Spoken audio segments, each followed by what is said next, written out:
Hello and welcome. We're here at Holistic Investments, and I'm delighted to have an amazing guest today. It's James Ho, who is head of Animoca Ventures. Hi, James. Hello, thanks for having me. Thank you for being here. I know we planned it for quite a while, and finally we're here. I'm very excited. We're going to talk a lot about Animoca Brands, Animoca Ventures, your investment thesis, and many interesting topics. But traditionally, we're going to throw legal disclaimers that this content is for informational purposes only. You should not construe any such information or other material as legal, tax, investment, financial, or any other advice. Now, we cannot cut this off, like it's there, so we can talk about things freely. James, you've been in a space for quite a while, and the company started from gaming experience and then went into crypto. So tell us a little bit what actually what is the history of Animoca Brands and your personal history? Sure, awesome, thank you. I thank you for the time. I think we've taken years to get this together, so I'm excited that we're finally doing this. Animoca is a really exciting company. I think Sue, the founder and chairman of Animoca, as you guys may know, is a serial entrepreneur and a really tech sort of leader, visionary in this space.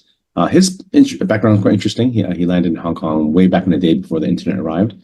His first ever foray into tech, he had the company that he sold to IBM that became the sort of the capital needed to start Animoca. His vision was he believed that the mobile phone was synonymous, ubiquitous for gaming and really unlocked the value of casual gaming. Himself was a very active angel investor, and back in 2017, he invested in a company out of Vancouver that became Dapper Labs. And as those that may know, that was actually the foundation game called CryptoKitties, which Animoca had then published, which really excited the team when we published it. It crashed the Ethereum network, and this is really the eureka moment that really came to shape Animoca who we are today. What happened then next? What we basically felt that if we are now entering a stage where we have the opportunity for digital ownership, this might change the iteration of the internet and how we foresee and interact with game. And I had the chance to join the team back in 2018, really at the beginning of this journey. And that journey, a lot of people don't realize is not without its sort of ups and downs, right? We joined that sort of a sector in 2018 in the two cycles of bear market already. It was a really early days. We had 5 people on the team, myself, Yat, again in Japan, Robbie Young, who's our CEO now, and Arnold at the time, who's our head of legal, really shaping and trying to understand what Web3 meant. And our premise and our thinking was we need to back the founders and the foundational builders that are trying to build Web3 if we believe this is such a momentous movement in the internet. Yeah, I think the entire story of the inception Brands is incredibly inspiring. Whoever wants to research more, there's a lot of public materials. Yad is speaking at a lot of conferences. You do as well, right? And now just get us a little bit back in the history when you understood that your success is so sizable, so scalable, that you want to actually become a different type of company, a different breed of company, when you decided to upgrade and created multiple sub companies, and the advent of Animoca Ventures. So it was part of this. Sure, thank you. It's a good question. So back in 2018, we worked on a really simple strategy at a time, a small team. The core business was still Web2 focused. We came up with a playbook that was, today now it looks really ingenious, but we merely sort of mapped out what are the key industries that are imperative for the success of Web3. So we knew that gaming, wallet, security, marketplaces were all foundational pieces that were needed. So we went out to the market and looking at it. And I guess when you're that early with that high level of conviction, there weren't that many people building it, right? So I myself had a chance to write the first check to OpenSea at the time, back in 2018, right? Working with Deb and Alex at the time, a small young startup. I believe we invested $350,000 and $20 million safe. So that obviously, we know the history of it. Yat himself, kudos to him. He loves things cute. I didn't at the time. I looked at a company called Sky Mavis, and I remember testing the game, and we're good friends with Jiho and all the other team behind there, Alex. We didn't for me, the game didn't work, but that's a very valuable lesson I learned from Yan. We're betting on founders. We're betting on visionaries of founders that are challenging the status quo, on building things that we've never seen before. And to follow that up, we put some investment dropped out on the Sky Mavis investment, and we doubled down. It was $500,000 investment, I believe, at $7 million valuation. Wow. And that's conviction, right? And Yat said to me, they may not succeed at building this game, but they will succeed at something in Web3. Thankfully, they did succeed in Axie and improved the market. And for those that don't know what happened, they moved over $1 billion on chain. One of the first companies to do so, really putting a map into this sector. And third, our good friends Arthur and Sebastian from Sandbox was part of the Animoca family. We acquired Pixel Studios and also spun out Sandbox. So these weren't the only investments we did back in 2018-19. We did about a dozen of them. But fast forward to 21, and now these all became very large conglomerates. And I think the investment and bet, if you will, is betting on these foundational leaders and voices of Web3 to drive the narrative of this sector. So that started the growth path of us. And then having seen that success, I had a chance to then enter into the full bull market. Those times were quite insane, 25 calls a day. And we were supporting close to 10 checks a week on founders. And I'm proud to say that 99% of them build to some level of success. We had early investments into Solana. We had early success into Star Atlas, also Immutable, Polygon partnership. So we were at the beginning of it in terms of backing a lot of the foundational pieces. And with that success, I think Yat and I discussed that we should probably open up a venture fund. We started seeing a lot of Web2 players come in with the narrative of Web3 fund. And we're like, well, we did 200 deals. I think we have a little bit of knowledge about Web3. So we went out and we raised the fund. Officially, it's February 2022. It's a $100 million plus fund in early stage seed Series A. And it's not just gaming. A lot of people think that the team just focuses on gaming. So we have a broader mandate. If I was to summarize Ventures really is the pulse of Animoca. So we look at deals slightly earlier, with a higher level of threshold and risk and conviction. One of the perfect examples that we did, which is a really late stage investment, was we put a check into Layer Zero. And Layer Zero was an amazing company. But at the time, they're still early, haven't built anything yet. We since became very close friends and partners with them. And they started solving multi-chain solutions. And that became very strategic for Animoca's vision. So from that, they discussed there's a partnership between group level and Layer Zero. So that's something very, very exciting from our side. So that we continue to do that as we spot new builders.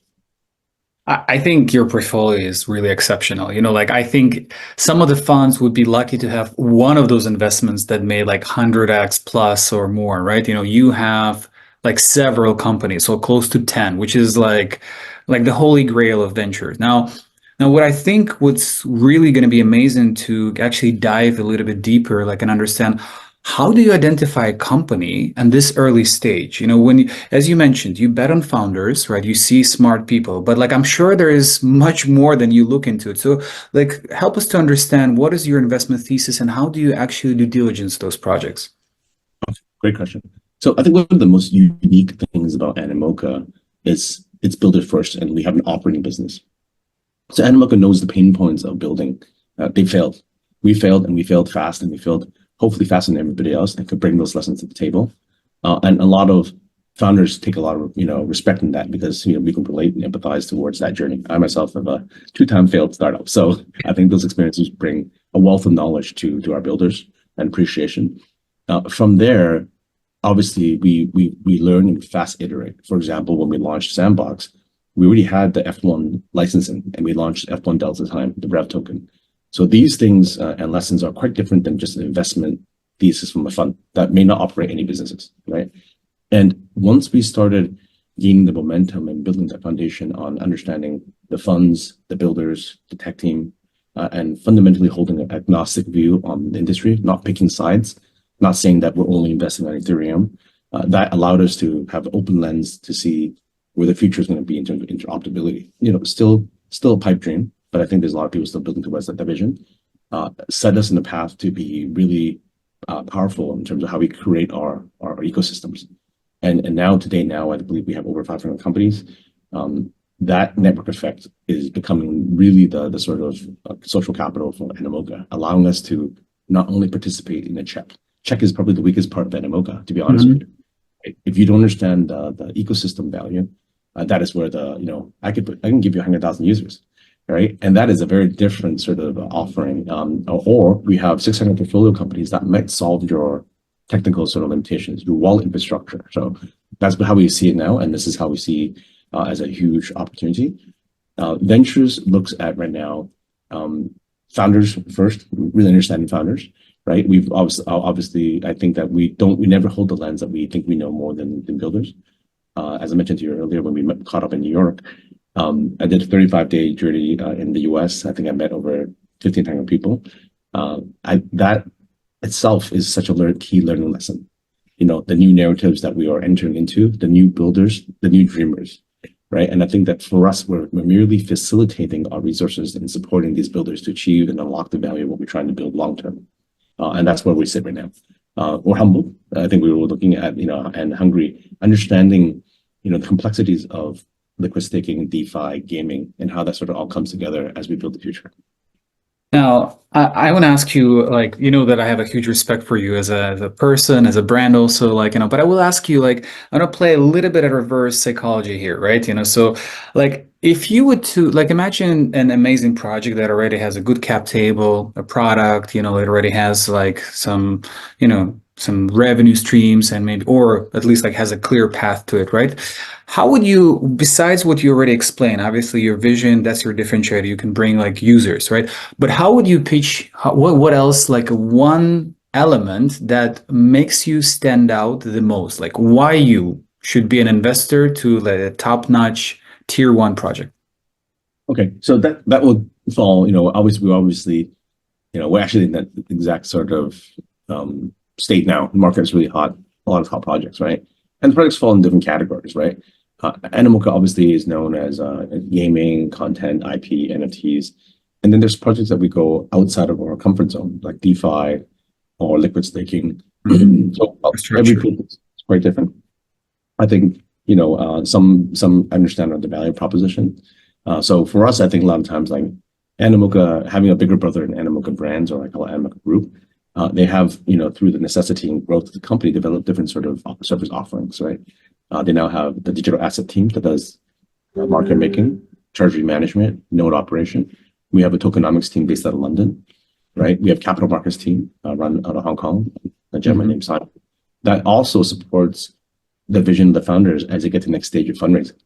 And that ability in itself supports strategically the vision of the builder, right? A lot of builders, obviously markets are turning back up now, right? But fundraising is a very challenging and very tedious job that moves them away from building. So all those components come together, have a lot of opportunity. We have a listing team that supports how to manage the listing for them. So all these are part of Animoca advisory services that we bring to the table. And some people recognize that and support it, right? And more importantly, collaboration. You're a company that has an idea of what you're building. You unlock your first build. We can give you 10 clients, right? If you're building something for the future of Web3, our portfolio likely will have a client for you, right? And then that in itself is really figuring out the sort of model, financial model. Yeah, I think that's an incredible value proposition where you basically create a network of successful entrepreneurs who like nourish each other and help each other in so many ways that it's almost like harder to fail than like you're deemed to success in so many ways, right? So yeah, I think that's incredible. Now, if we were to think about like from the perspective of founder, right? So let's say, like it's one thing when the project already has some traction, but let's say we're talking about a founder that has an incredible, idea and already maybe has an alpha product or at least like something in the building, right? And they're developers, they're low key, they do not know how to go and create like incredible hype, or maybe they have challenges of fundraising. What would be the best approach to pitch you a project? Yeah, so I think one thing that people, I just had a speech in the US, some of the founders that they fail to recognize the most accessible resources that they have across all sort of fundraising is do your work in studying the ecosystem of the ventures that you guys are raising funds from. We have 600 companies almost. Can you not find 10 things? The problem that you're solving should have a merit on our ecosystem and our business. We've seen builders that come into presentation that are building some bold ideas in a DeFi staking pool that will solve 20 of my portfolio's problems, or at least come up with a new way of generating revenue or value proposition to the entities. That is a no-brainer for me to write a small check, whatever the size is, right? And you'd be surprised how many founders don't actually look at our portfolio when they come to an idea, right? Like we have this bold idea. I'm like, well, we have 5 data layers, right? We have 3 wallets that we invested in that can actually distribute your product. So those things, that's number one. Understand the people and the ecosystem that you're trying to raise funds from, and how you support that ecosystem, right? That's number one. 2 is, I think, we're in venture building. I think the reality of it is every leader has a responsibility to find product market fit. And great builders understand the different components that they're great at and not great at, right? Obviously, you need fundraising. You do need a certain amount of hype, and then pumpability, if you will. Community is still at the heart of a measure of successes, right? We see many companies come and go. Big clouds, friend tech, they've come hyped up, but now they're gone, right? Yeah. But I believe that this evolution on that stickiness of creating the first sort of innovation are all lessons that are teaching the next sort of batch of builders to build something sustainable. And that might be the mechanism to unlock the next multi-million users into the space. So also learn history of similar projects and why they failed and how to improve the business model so that it'll be more sustainable, more like better retention, the stickiness, etc. Yeah, that's an incredible suggestion. I think it's very important, and I agree with you. A lot of people just they neglect it, unfortunately. Now, if I may ask you, that was a question that I actually prepared from a person who's thinking to pitch you. They were afraid to, so they asked me in comments. So because the team is decentralized, so basically in 3 different countries, 3 founders. So they're asking, is this actually necessary, and is it vital for you so that, first of all, the founders will be in the same place? And secondly, is it important for you to meet all 3 founders in person? No, I think our portfolio, I mean, obviously with this whole Web3 movement, decentralization is showing really the power of how we work and build together, and there's a common vision. And there's pros and cons, but the best I've seen is usually the teams do meet together once a year or once a quarter, really to build that sort of bond and development. But no, I think some of the most successful companies are fully decentralized, and I think that's the world that we're going to start seeing more and more of, because one thing that my team is against is people that are building, for example, gaming studios that don't have an understanding on building globally, don't understand how to keep costs low, and keep the burn rate down. Right. And this is very apparent, right? If you're building a AAA in the US and building a AAA global, you might be 40% cheaper if you understand the global workforce. Right. So I think decentralization is very key to the success of long-term viability and survival. Yeah, no, I mean, we co-invested in one AAA game, which is Godzilla, so I think it's public, so we can talk about it openly. Now, I want to ask you, because gaming is your core, I would say, expertise, in your experience, right? So just for someone who's thinking about building another AAA game, what would you recommend to consider? Because when we talked with some of the folks who are trying to play these big gaming studios, they told us if you cannot raise $20 to $50 million, don't even think about it, because it's just costly, and it can last for 5 years or more. So maybe some other insights that you as an expert can share with us. So I think the cost in terms of fundraising, obviously we have the sharp nose, we have the different things that are being built now. Cost is going to be really crucial, right? How we build in terms of cost. I think what we would recommend is we would recommend that the teams to really have understanding on how to diversify the portfolio in terms of the users and the talent pool. And have an understanding on, the hard part is obviously if you're purely seeking US sort of builders, that cost is going to be extremely high. The tax is going to be extremely high, right? So that's another division I forgot to mention. That Animoca also has a legal division that help understand the structuring of the companies, structuring of the token, whether or not it be foundation based on the tax and outcome of the company's position.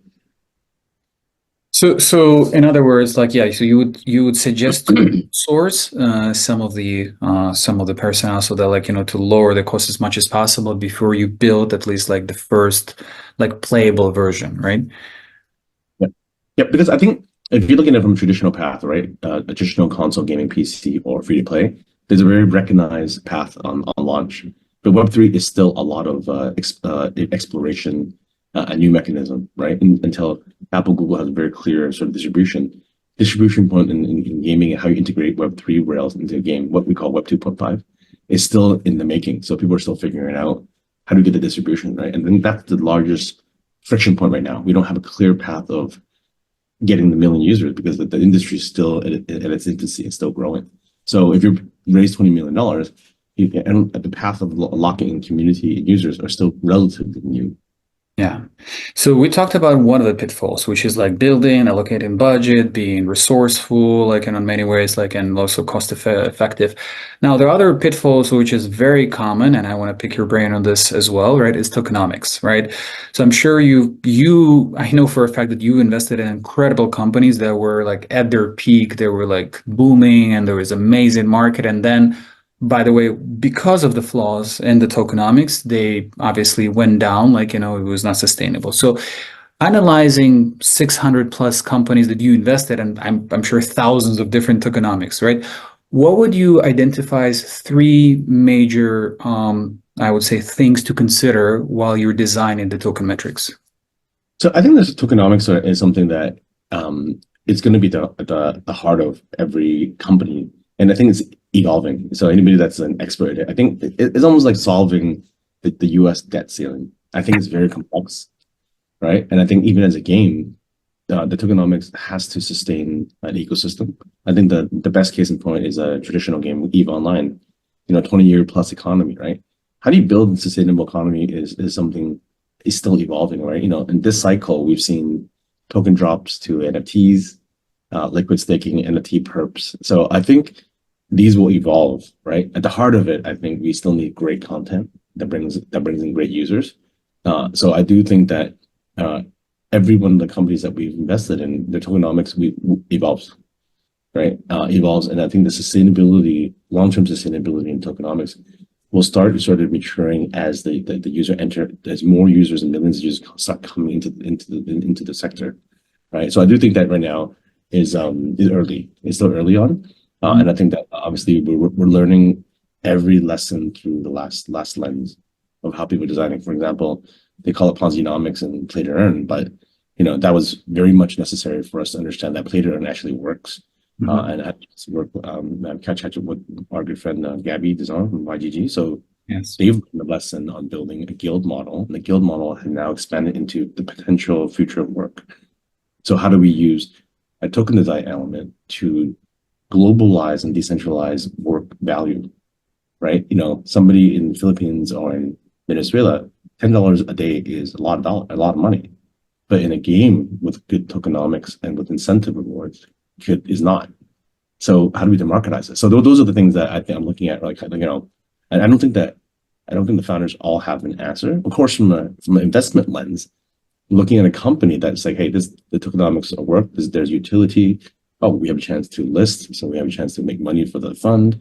Those are also important, right? But long tail sustainability and growth of the token, I think, is really long-term view. You got to look at the projects. And it's very interesting that you mentioned utility, because that was my next question, actually. So I wanted to ask you, like, this logical transition into utility of the token, right? So can you provide maybe one or two case studies or like some of the most exciting examples that you lately were seeing of the utility of the token? Maybe something innovative that really got you like thinking, wow, you can do it like this? Yeah. So one of our projects that I invested in, based out of Korea, Andy Koo, the project's called Altava. So Altava, gentleman, very strong builder. He sold his first company to Netmarble. He then went on and got a pretty amazing cap table in the likes of LVMH and Chanel are investors. And what he built was, first targeted a metaverse for the sort of iconic brand, and evolved into launching a different potential change this year. I think what's exciting about it is that he recognized that the opportunity to use derivatives of Yuga Labs can create a very strong subculture. So Andy went and launched Bored Ape Golf Club in Korea, and the derivative effectively created a digital footprint that allowed for folks to have a one-time pass to play at the top golf courses in Korea. And these are $1 million memberships that most people don't get access to, but you have the ape derivative, you get to play once a year, right? And that was amazing. So it opened up the door for educating people that digital asset can actually be a right, right? And two, he topped it off by connecting with his partners from Hyundai and launched a series of products and polo shirts tied to your ape, right? And that ape, because it's a digital asset, had the clear commercial terms and distribution on borrowing. So they, I think I forgot the exact number, but they had 120 apes in collective, and they launched several lines. And I was able to lease my ape effectively to make money on both a digital way and a physical way, and that's very powerful, right? I think a brand will look at that. And I also, we invested in them as well. Like, so I also remember they did another interesting partnership. I'm not 100% sure like which brand, but if I'm not mistaken, Jimmy Choo, they also created a phygital where you can also buy an NFT, like, and then like one of them will be like hiding an actual bag, which is a quite expensive bag, and they will ship it to you. So yeah, so he like literally like experimented with a lot of very interesting utilities, merging the two worlds, the physical and the digital, which I agree with you. That's a great example. I want to ask you also something unconventional. So I prepared, like I was listening to recently to the speech of Jeff Bezos. Like I really respect him as an operator. I think his productivity is like on a different level.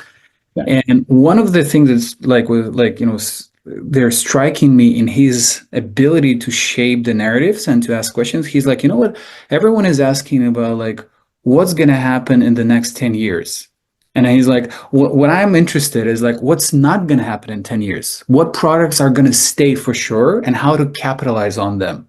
So I will reverse this question to you and think about the same exact question in Web3. I mean, 10 years in Web3 is insane. So I understand, like, let's talk about maybe something like 4-year cycle, right? What do you think is gonna not dominate, but the opposite? What is gonna stay for sure and only grow as a narrative, in your opinion, in the coming cycle and then the next cycle?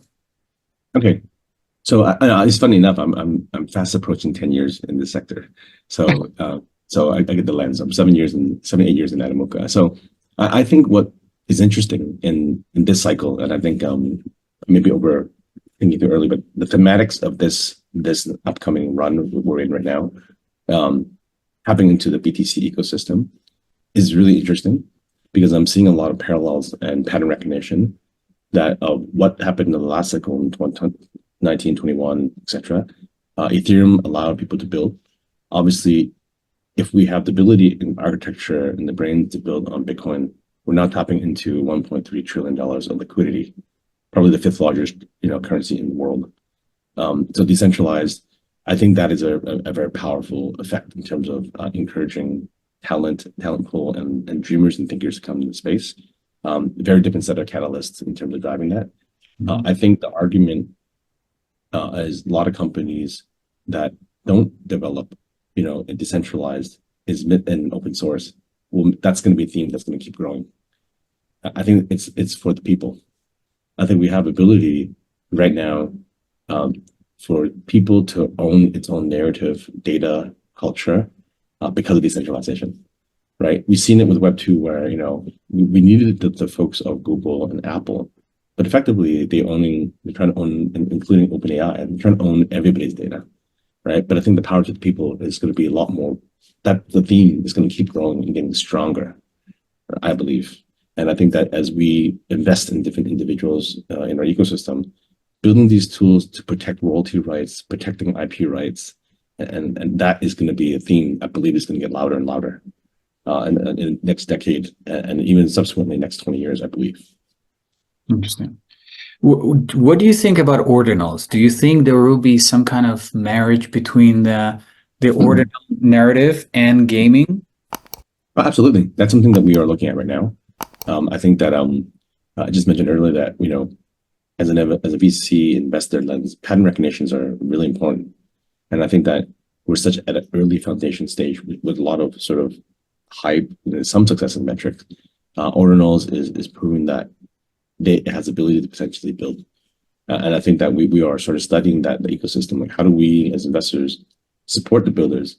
And I think Animoca does it really well is we look at content, IP, NFT as a horticulture, right? And if you look at it from that lens, I think that sort of growth community will tap into, again, the liquidity of Bitcoin, and experiences will sort of open up for millions. And obviously with incentive, added incentive of potentially rewarding the individuals. Do you think the NFT space will also going to see soon, like, the applications of derivative markets, like, like creating options, futures on top of NFTs? 100%, 100%. I think we are, we invested in a company called Floor Protocol. Take a look at them. And we also looked at the project called Wasabi, looking at NFT perps. So, NFTs are a new digital asset class, right? And as the technology layers improve and innovate, the metadata layer becomes very clear on chain, right? And we've always believed that the thematic between Web3 and AI is a very strong marriage. I think we're seeing a lot of this narrative develop this cycle.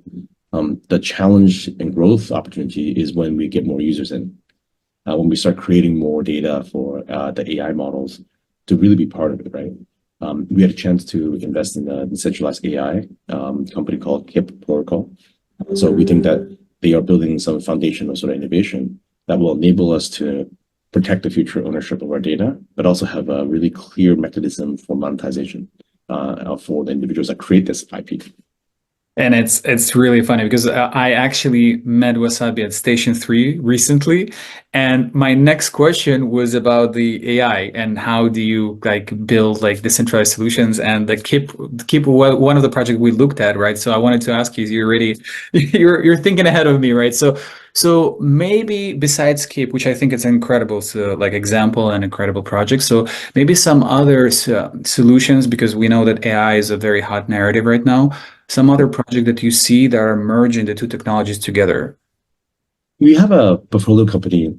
The founder is Lisha Lee, very smart, from Berkeley, PhD, neural networks, and her company Rosebud AI has solved some really important challenges. I think they built some very powerful neural network to teach you how to write great games, complex, right? So they're actually in the beginning of a fundraise at the moment.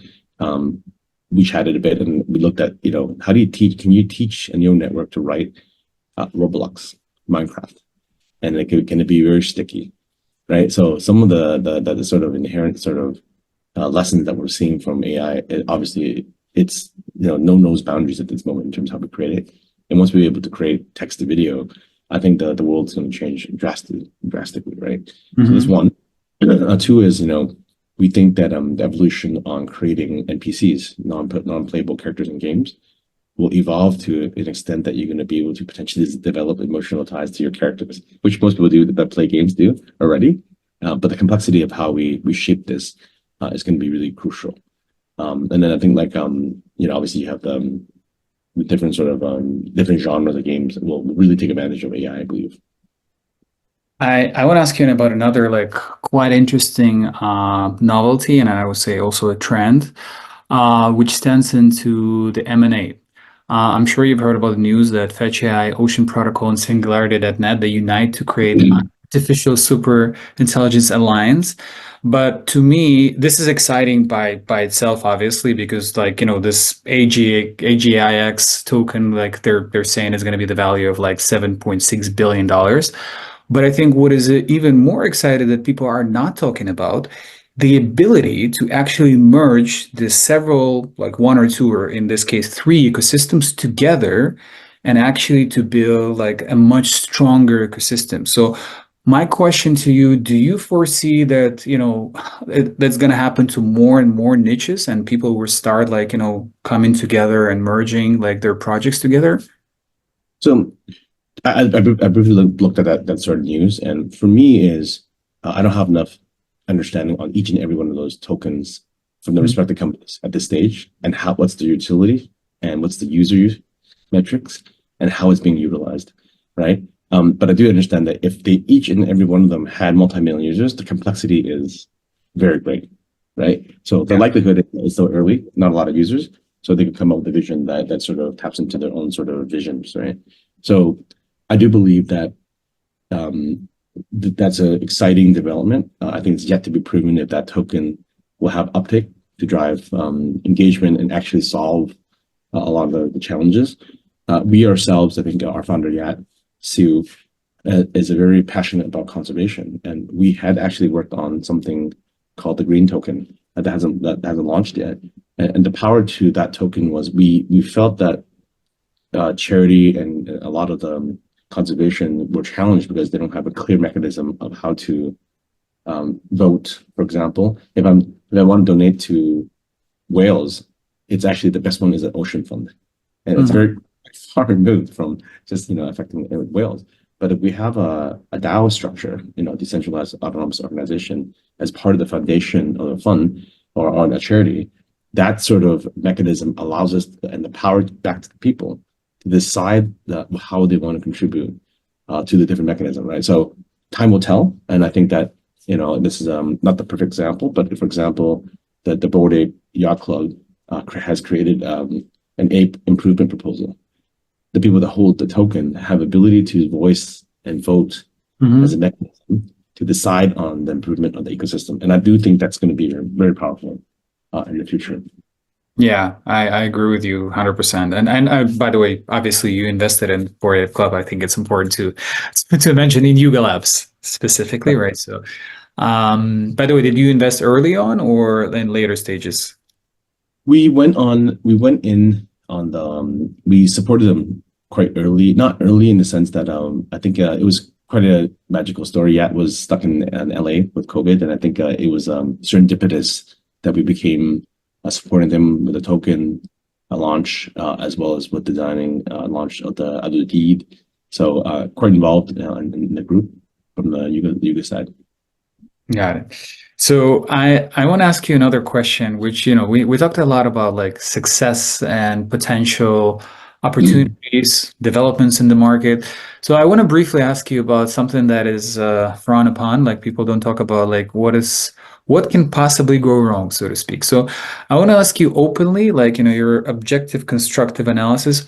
What is wrong in the space right now? So beyond the hype, beyond the myth of people who are very critical, somewhere in the middle, you as a person who always contacting builders, investors, like all type of groups of people, what do you think we collectively can improve as an industry, and what is currently wrong? Okay, I think obviously in venture building we've seen some of the best and worst in people. I think obviously in the last cycle, and we're seeing a lot of patterns now. When fundraising becomes too easy, a lot of bad habits are formed, right? You still have fiduciary responsibility to build, for your investor in your vision, right? A lot of founders last run raised way too much money, came too easily, and I think that sort of they felt that kind of entitled to, hey, if I don't run out of money, I'll just raise more, right? I think that is an attribute we pay very careful attention to. We have people that have spent 10, 20 million a year with really nothing to show for, right? And then you have the companies that actually grind it out with nothing. We had a company that had $400,000 running out, about to close down, pivoted, and then launched to very, very successful. I think they are sitting on $100 million now in their bank to build. So kudos to this team that figured it out. So I do think that some of the seasoned sort of builders, or at least more disciplined ones, is a key trait that we need to pay attention to. Of course, we're in an industry that there's a lot of money to be made. I think juggling money and vision and building is very hard, right? And I have a lot of appreciation for founders. That's one. And I think like the industry is still relatively small, where people are still very collaborative. That's a positive, but I do think it will change, right? Yeah. Like in the end, that becomes hyper competitive. People will forget the foundation of what Web3 means. I think that's something we're starting to see small elements of, right, of some founders.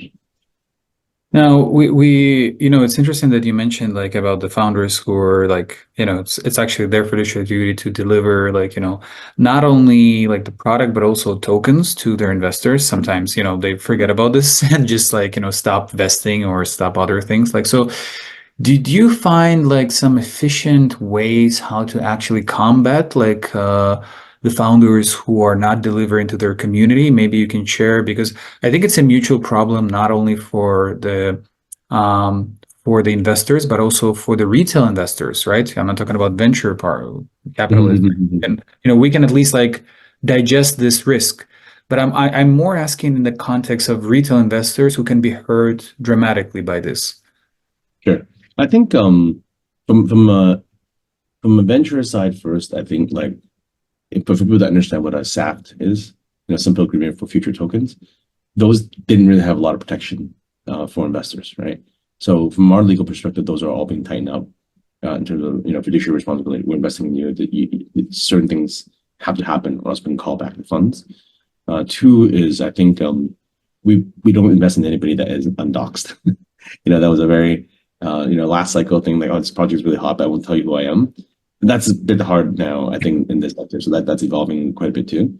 Yeah. The last cycle, there's a lot of hype on getting the project. So everybody knew that they need to borrow, KOLs and would give them free sort of grants. That almost has completely stopped now. Any KOL that has true influence and users now pay for their investment opportunity. Yeah. So that's a clear signal as well too. I think like, you want to support the project, you get to be part of the project, right? And we encourage teams to work with top tier KOLs that are willing to put their skin in the game to be part of that sort of vision and journey.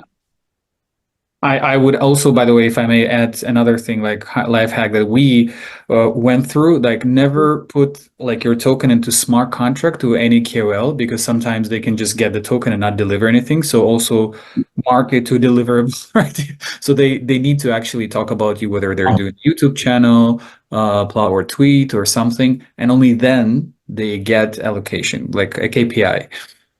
100%. 100%. I think that things are KPI driven.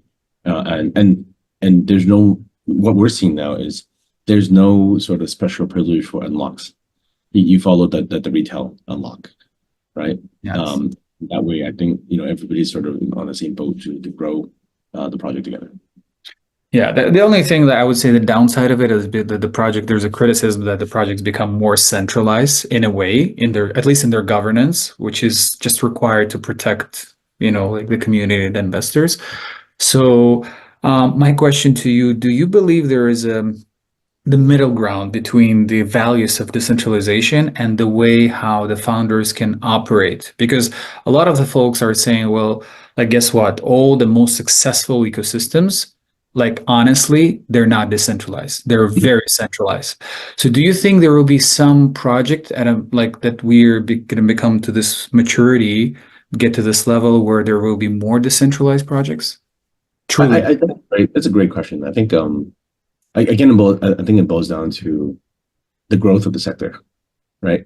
We're still in the first inning of understanding how DAOs can manage ecosystems and communities, right? We're still storing assets, not always on IPFS, because Google and Amazon are just very efficient, right? So I think we're still in the first inning of how this will take form and shape the future of governance for every sector.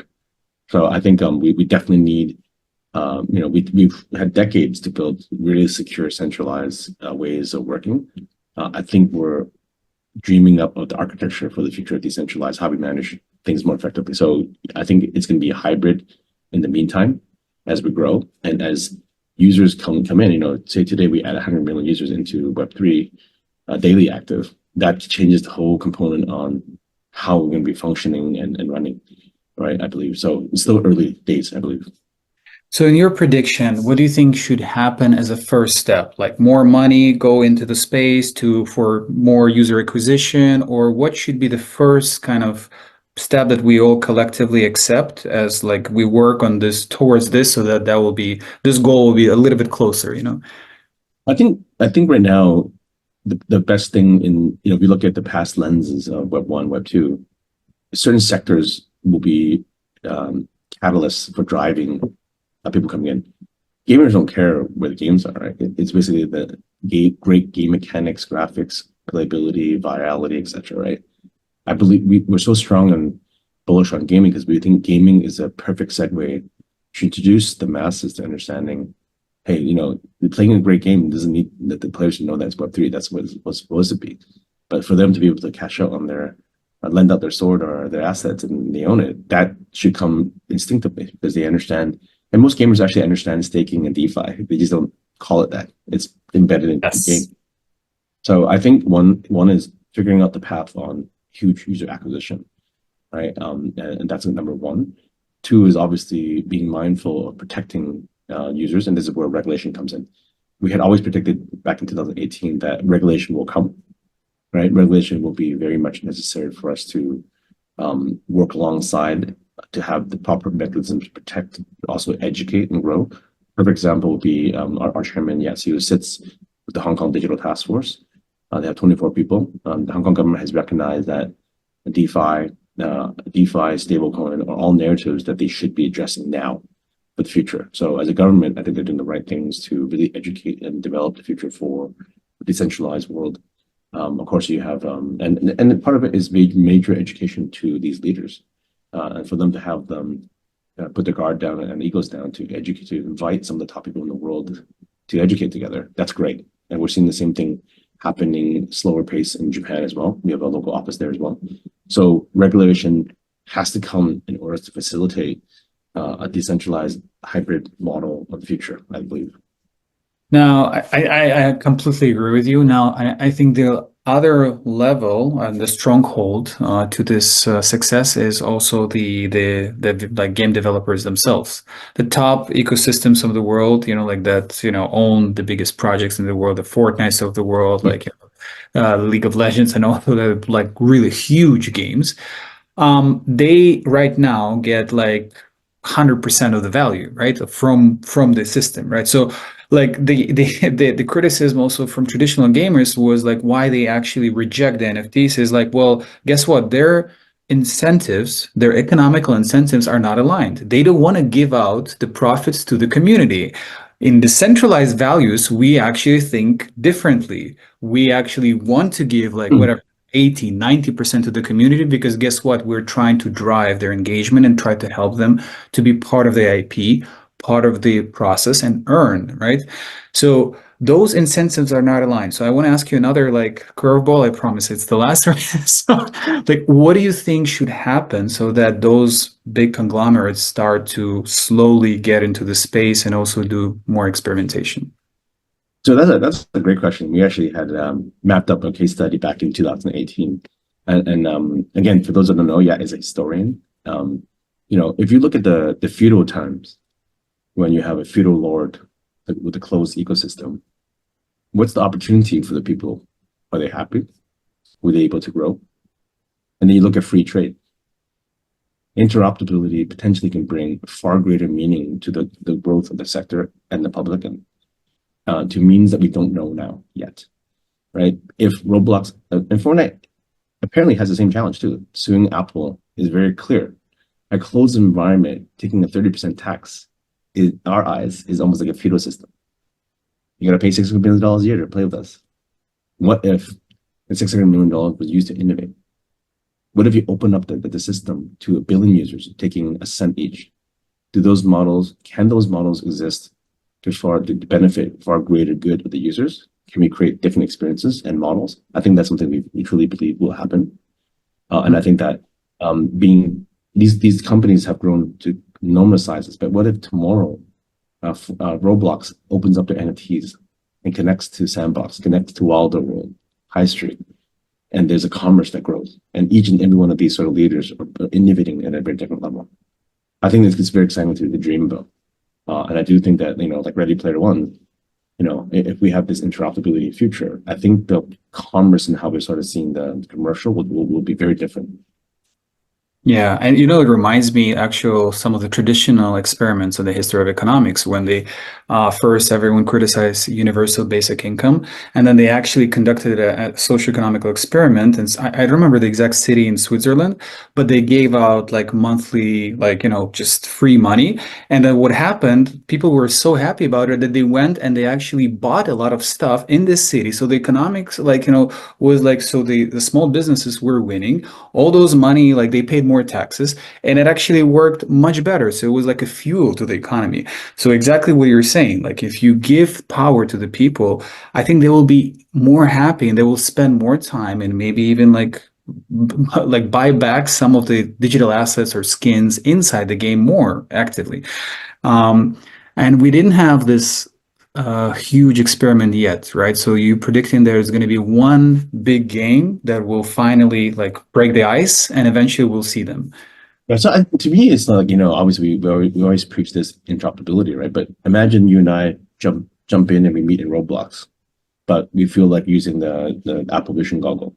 We have the ability to hop off into another game seamlessly and still use whatever token it is or whatever NFT, my sword can cross over to the new game, right? Yeah. But there's a mechanism to share that revenue to Roblox and to share, I think it's still pipe dream, but I think like it will open up a complete different set of experiences and financial modeling and charging, right? So that's still very far off. We invested in things that we're going to propel some of these tools.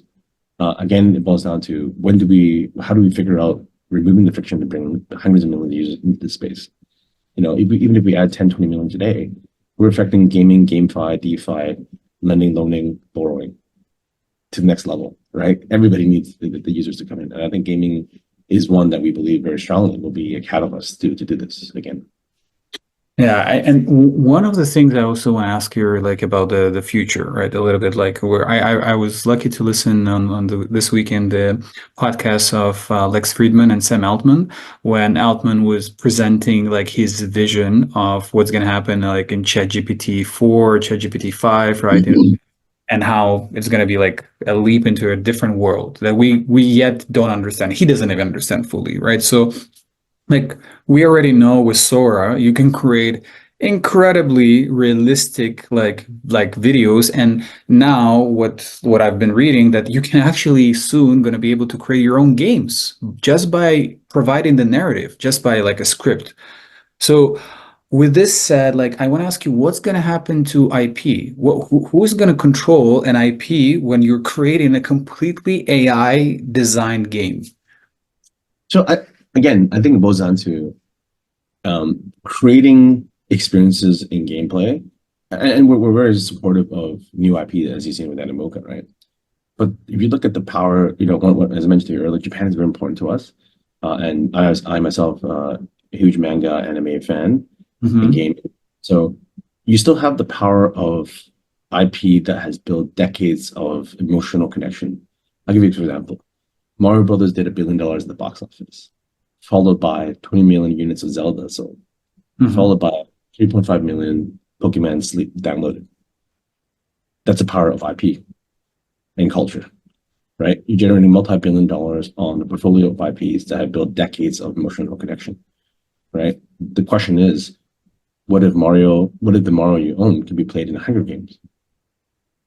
What's the model there, right? So I think we're going to see great new IPs being built. Obviously Yuga Labs one of them, but they still have a long way to go to create that emotional tie and growth in terms of the culture and subculture, right? And I think with these new tools to create great games, IP will have an even more exploratory ability to launch different experiences faster, right? And this is something that we're gonna see AI and the tools and Web3 going to be aiding different gaming experiences, I believe. Yeah. And I also think it's a very generational thing. For me, I'm a big fan of manga and like anime. For me, nothing would trump Dragon Ball because I grew up with it. I was watching every episode. It was so exciting. And now I don't have time to watch any cartoons, obviously, right? So for me, Dragon Ball will always be number one. And I don't care if it's going to be inside like the VR experience, right? But for me, the iconic Goku as a character, that's like, this is it. This is like the peak of my experience as a person who appreciates anime.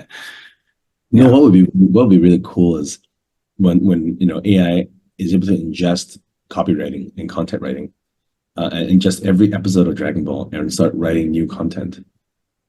And so where is it? Then that is something that will be really powerful. Like imagine, and this is probably not that far off, when a film wins an Oscar but is done by AI. The whole concept, the storyline, the filming, that Wow. would be that would be something pretty crazy, right? And not, I think it's not that far away, And right? Already, maybe think about it, maybe it will be even created and designed in a decentralized fashion where, let's say, 1,000 people chipped in, like, their ideas, and collectively AI like digested them and created a movie based on something like that they created, like the wisdom of the crowd.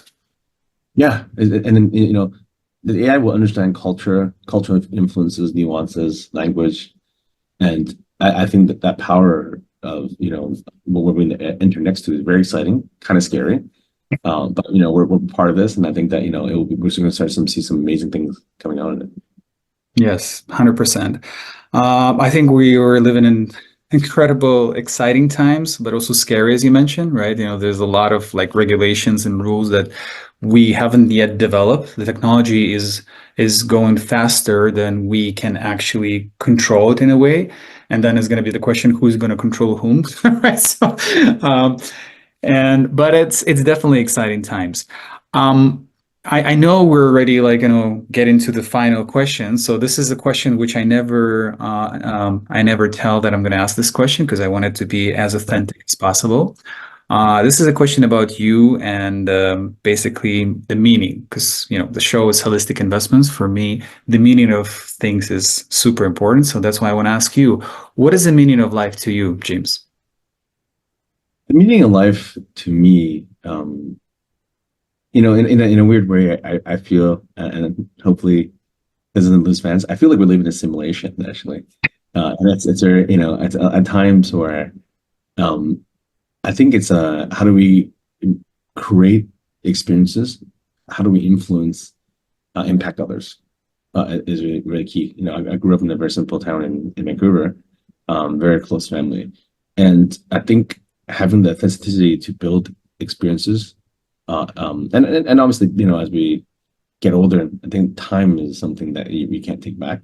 So I think impact, what your legacy is, how do you impact and shape the people that you touch, and if you have a more profound way to spread that sort of vision, more power to you. So I do think that connecting with people is very key, and that's always been one of my passions. I love connecting with founders and being a founder. Really, so, and this the other side of being a founder now, writing checks, is very powerful, and empowers me to really sort of go deep into understanding the human psyche of how we go and how we connect to people.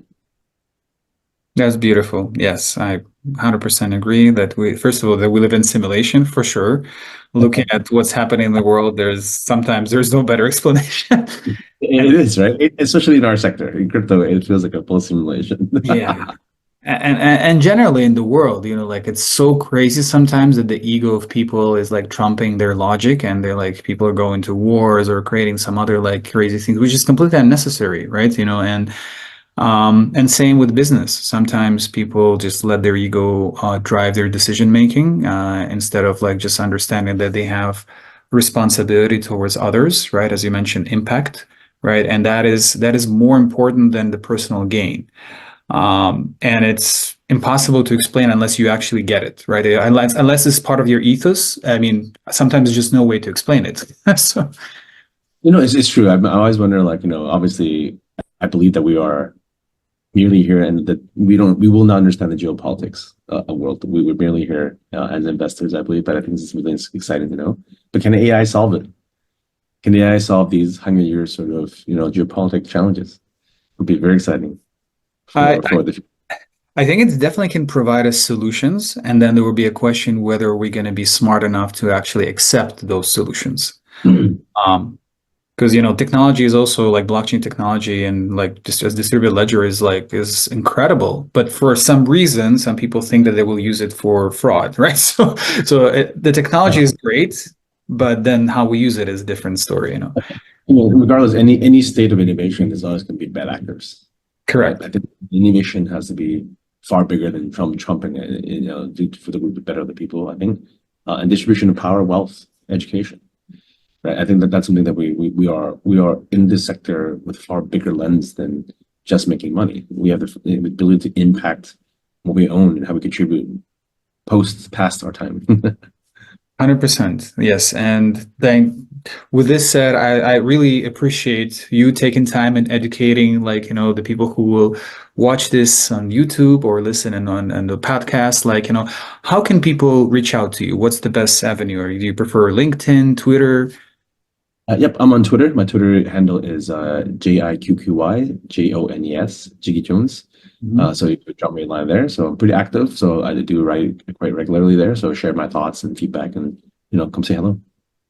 Perfect. I'm sure a lot of people will say hello for sure. And like, I know you speak a lot on different events, right? So like you just try to follow James if you can handle his capacity, because I know he travels a lot, but if you can and you're in the city that he's speaking, definitely try to reach out in person or just come and listen to his thoughts. I'm sure it's going to be very useful.